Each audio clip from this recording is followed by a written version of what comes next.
สวัสดีค่ะพ่อแม่พี่น้องกลับมาพบมาพอกับเจตาพารวยอีกเนาะค่ะมื้อนี้เจตาจะมาว่างแนวทางของรัฐบาลไทยเด้อค่ะรัฐบาลไทยสรุปโค้งสุดท้ายค่ะของลุงส่งเนาะอย่าพลาดชมเด้อค่ะของเพิ่นจะมีโค้งสุดท้ายแล้วก็มีเซียนใหม่นำค่ะที่เพิ่นพึ่งเอามาว่างเนาะมีแนวทางใหม่มากค่ะ2เซียนสำหรับรัฐบาลไทยเนาะไปเบิ่งแนวทางของเพิ่นกันค่ะค่ะนี่ก็จะเป็นแนวทางรัฐบาลไทยค่ะแนวทางของลุงทรงค่ะของลุงส่งเนาะรัฐบาลไทยค่ะเป็นมืออื่นเนาะพรุ่งนี้รัฐบาลไทยออกวันที่1 เมษายนเนาะค่ะมื้อนี้วันที่31ค่ะเจตาเอามาลงให้ก่อนจะเป็นโค้งสุดท้ายเนาะค่ะของลุงส่งเนาะจะมีโค้งสุดท้ายลุงทรงวิ่งบนล่างเพิ่นให้มาค่ะของลุงทรง6กับ9ค่ะเพิ่นเน้นที่9เนาะค่ะวงกลมไว้เด่นเจาะ9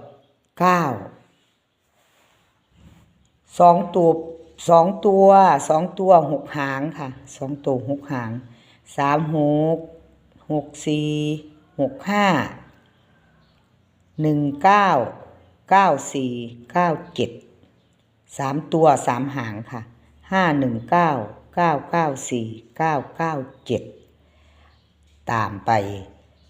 พิจารณาค่ะแนวทางของลุงทรงรัฐบาลไทยเนาะมีเวลาหยิบจับลอตเตอรี่กันค่ะมื้อแลงก็มีเวลาฝันพร้อมเด้อพี่น้องมีเวลาฝันอยู่เนาะขอให้ฝันดีขอให้โชคดีเนาะค่ะเน้นเจาะ3 หางเด้อค่ะของลุงทรง19 94 97ค่ะรัฐบาลไทยไปต่อกับลุงทรงเนาะค่ะของเพิ่นจะมีสรุปโค้งสุดท้ายนำเนาะค่ะสรุปโค้งสุดท้ายนำของลุงทรงเนาะคลิปนี้ก็จะเป็นสรุปโค้งสุดท้ายเลยค่ะของรัฐบาลไทยแนวทางของลุงทรงเนาะแล้วก็จะมีอีก2 เซียนตามมาอยู่ค่ะคลิปนี้จะเป็น3 เซียนเนาะรัฐบาลไทยเอาแคปหน้าจอก่อนค่ะแคปหน้าจอค่ะขอบคุณหลายๆกับขอบพระคุณหลายๆค่ะลุงทรงที่เอารัฐบาลไทยแนวทางรัฐบาลไทยมาให้เจตาพารวยลุงเนาะค่ะทางช่อง YouTube เจตาพารวยเนาะค่ะกราบขอบพระคุณเป็นอย่างสูงเนาะค่ะลุงส่งใจดีเนาะค่ะแคปหน้าจอค่ะแล้วก็กราบขอบคุณขอบคุณ FC บ่ว่าจะเป็น FC เก่า FC ใหม่เนาะค่ะที่เข้ามากดไลค์กดแชร์มาคอมเมนต์เนาะค่ะมาให้กำลังแรงใจเจตาพารวยเนาะค่ะนี่จะเป็นสรุปโค้งสุดท้ายของลุงทรงค่ะจะมาในคลิปเดียวเนาะค่ะสรุปโค้งสุดท้ายรัฐบาลไทยเด่นของลุงทรงค่ะ6 9 7 2 ตัว8 หางกลับให้พร้อมค่ะก็จะหลายก็สิหลายนี่กลับให้เรียบร้อยเจตากลับให้เรียบร้อยค่ะ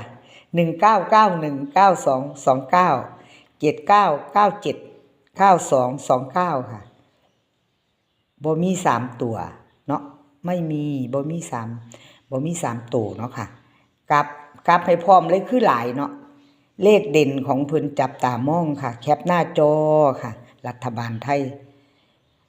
โค้งสุดท้ายเนาะค่ะอยู่ในคลิปเดียวของลุงส่งเนาะค่ะ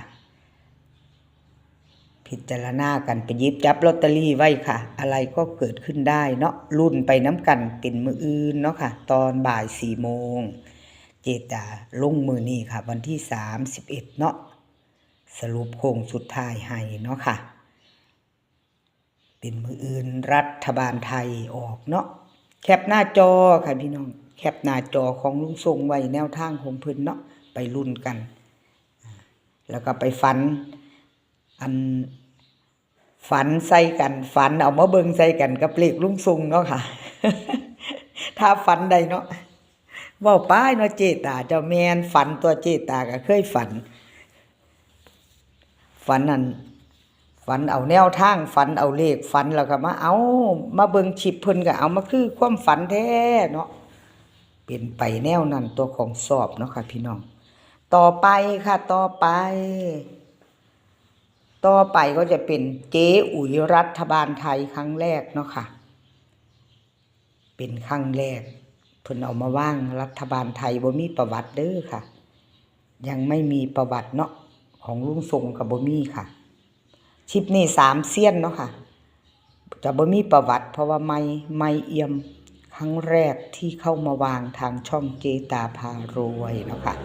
รัฐบาลไทยของเจอุ๋ยค่ะวิ่งบนล่าง8กับ2ตัว4หางค่ะนี่ก็พิจารณาไปกลับเอาเด้อค่ะพี่น้องเอาที่ชอบเนาะเอาที่เฮามักเนาะพิจารณาเอา82812627 3ตัว3หางค่ะ8262818881ค่ะ1เมษายน2568ไปลุ้นกันกับรัฐบาลไทยจะเป็นมื้ออื่นเนาะค่ะจะเป็นวันพรุ่งนี้บ่าย4โมงรัฐบาลไทยเนาะเลขก็มีเข้ามีหลุดเนาะค่ะรัฐบาลไทยถ้าเลขหลุดเลขบ่เข้าก็กราบขอโทษขออภัยเนาะค่ะอะไรก็เกิดขึ้นได้เนาะเป็นเรื่องธรรมดาไม่ได้สนับสนุนให้เล่นการพนันเนาะค่ะพี่น้องหยิบจับลอตเตอรี่กันไว้เนาะค่ะถ้าชอบก็จัดขัดก็ผ่านเนาะค่ะพิจารณากัน8กับ2เด้อค่ะวิ่งลูกบนล่างนี่เพิ่นเน้นให้มากค่ะเน้นเจาะ8226 3ตัวบ่มีตัวเด่นเด้อค่ะของเจอุ๋ยไปลุ้นกันเนาะค่ะมื้ออื่นเนาะลุ้นกันชอบตัวใดก็จัดไปชอบเสี้ยนใดก็จัดไปเนาะค่ะพี่น้องรัฐบาลไทยมื้ออื่นเนาะนี่ก็จะเป็นครั้งแรกเหมือนกันตาบรรทัดเนาะค่ะเป็นครั้งแรกบ่มีประวัติคือกันค่ะวางครั้งแรกไม่เอี่ยมอ่องค่ะเป็นมื้อนี้เปิด1เมษาเลยเนาะตาบรรทัดเนาะค่ะกับขอบุญขอบคุณตาบรรทัดเด้อค่ะที่เอาแนวทางมาว่างเนาะทางช่องเจตาพารวยเลขเพิ่นเด่นมากค่ะเพิ่นจะเด่นเพิ่นจะให้มาแบบนี้เนาะเด่น9 2แล้วก็5วงกลมไว้หมดเลขเด่นว่าซั่นก็จะเป็นวิ่งลูดนั่นบ่เนาะจะแม่นอยู่ดอกพี่น้องหรือว่าเฮามักตัวใดเฮาก็ไปจับใส่กันเอาเนาะเพิ่นเด่นมาเนาะค่ะพิจารณาเอาเนาะค่ะ2ตัว4หาง92952593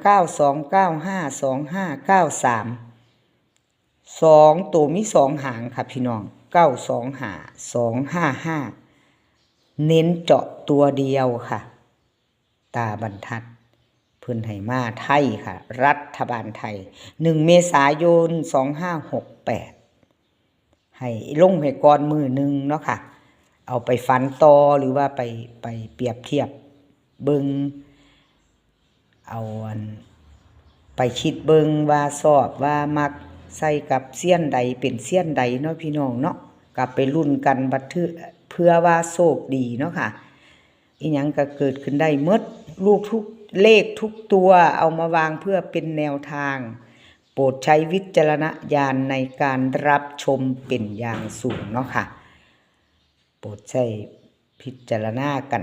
ในแนวทางเนาะค่ะหยิบจับลอตเตอรี่เนาะเลขก็มีเข้ามีหลุดกราบขอโทษขออภัยเด้อค่ะคันเลขหลุดไปเนาะคันเลขหลุดไปก็กราบขอโทษขออภัย FC ทุกท่าน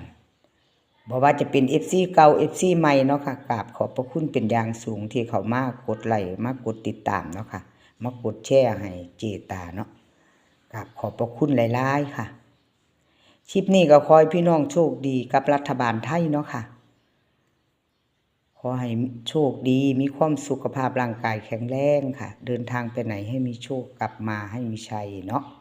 คลิปหน้าพ่อกันไหมค่ะกราบพระคุณกราบขอบพระคุณหลายๆคลิปนี้ก็สวัสดีค่ะ